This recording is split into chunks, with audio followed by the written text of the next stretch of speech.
சரி, வீட்டு வேலை பார்த்துட்டு இருந்தாங்க. வீட்டு வேலைலாம் முடிஞ்சுச்சா? அப்படியே உன்ட்ட தான் எங்க பார்த்துட்டு இருக்க டேய்? அது இல்லடா, அவன் வண்டியை பத்தியா எவ்வளவு சூப்பரா வச்சிருக்கான். என் வண்டியும் தான் இருக்கே. ஏதாவது ஆக்சிடென்ட்ல எங்கேயாவது போய் இடிச்சு அந்த வண்டி உடையதான் போகுது பாரு. ஒரு நிமிஷத்துல உன்னை அண்ணாமலாம் எரிச்சிட்ட. எனக்கு புரியலடா நீ என்ன சொல்ல வர.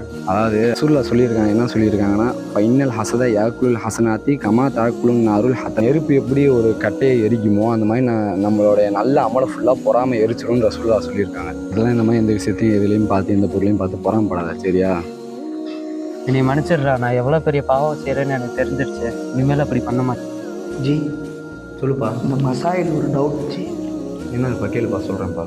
இதோ டேய், என்னடா? பாருடா, உயிஸ் நல்லா படிக்கிறாங்க, எல்லாருமே அவன்கிட்ட வந்து டவுட் கேட்டுக்கிட்டே இருக்காங்க பத்தியா.